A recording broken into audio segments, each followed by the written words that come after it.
last bite. Ano tawag dito? Yema? Yema cake? Sarap siya. Yung recipe, tanong nyo kasi si MJ.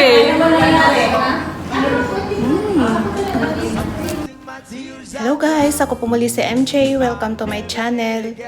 Sa mga hindi pa po naka-subscribe dyan, baka naman. And sa ngayon, ang video na aking gagawin ay gagawa ako ng Yema ice cream cake. So, hindi ko na siya papatagalin. Papakita ko na po sa inyo yung aking mga ingredients.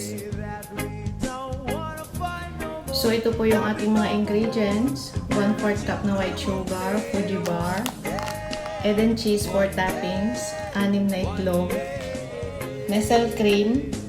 Kung may 4 kayo na ganito, okay lang. Kasi wala nang ganito na ubusan. So, kumuha ako ng isang nakalata. First time kong gumamit ng ganito. And then, yung Alaska na maliit. So, okay, let's go and do. Kailangan yung yung nestle cream is chill na siya overnight or 30 minutes bago kayo mag-bake.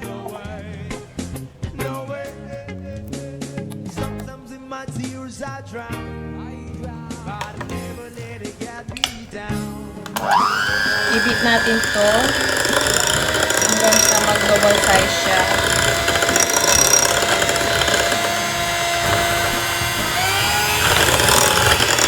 Around 8 to 10 minutes.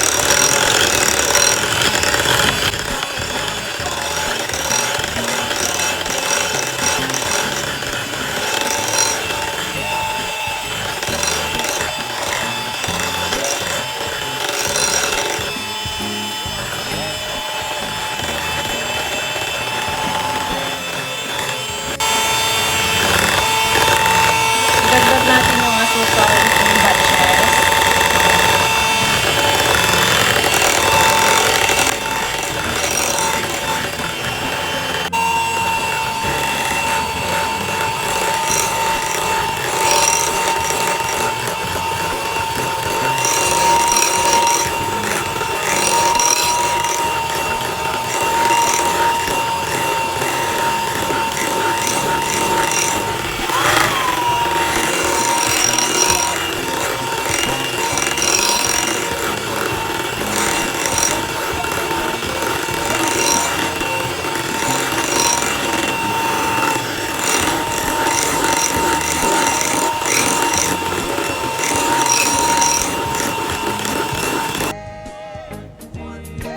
So, ito na po yung ating nestle cream.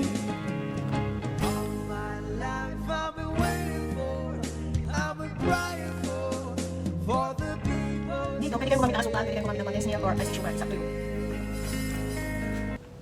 So, ngayon po ilagay natin yung Fuji bar sa ating container.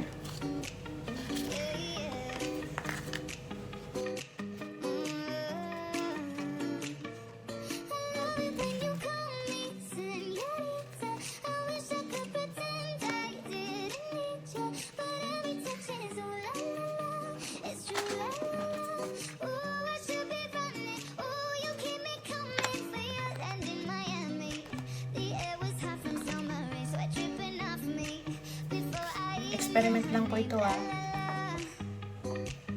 And then, lagay natin yung ating ice cream.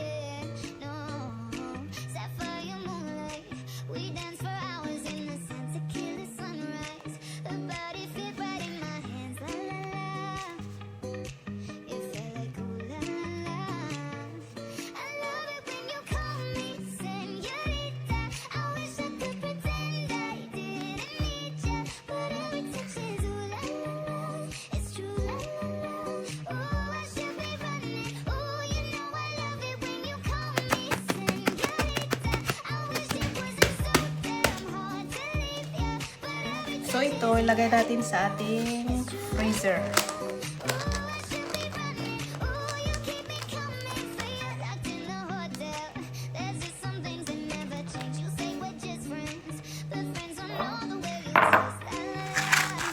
I-separate natin yung egg white sa egg yolk.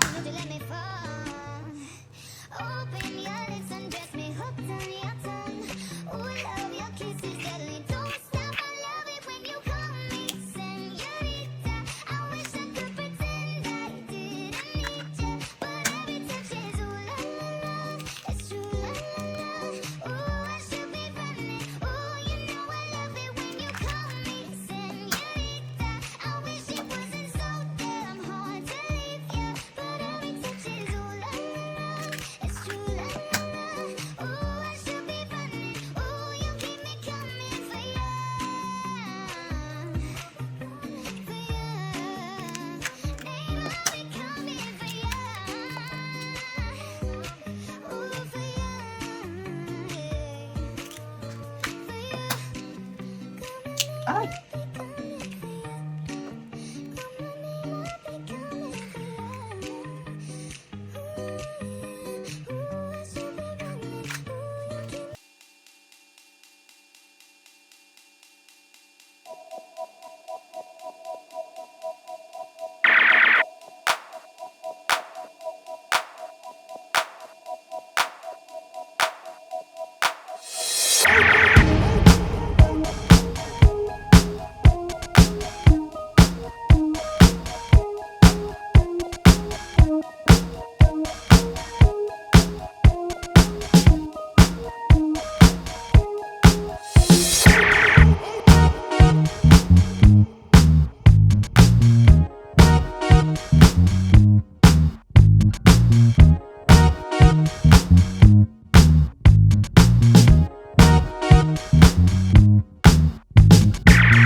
Hi guys!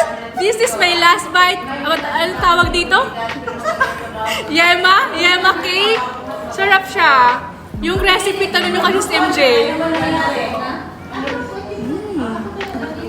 Oh, tignan mo, oh, sa sobrang sarap ng kanyang yema cake. Sa akin na lahat yung sisimutin, masarap niya, promise. Yung sweet niya, masarap. Tapos yung kanyang, ang tawag dito, yung cream niya. Sige lang, Susan. Yung cream niya, okay na okay. Huwag So ka maingay. delicious. Ayan. Tapos tignan mo siya, oh. Grabe, oh. Kinuha niya lahat. Wala na tuloy kami sa akin natira. Sa kanya Ang lahat. sarap, ang sarap. Naku, iwan ko sa inyo. Kung hindi nyo matikman yun, hindi kayo makakasawa.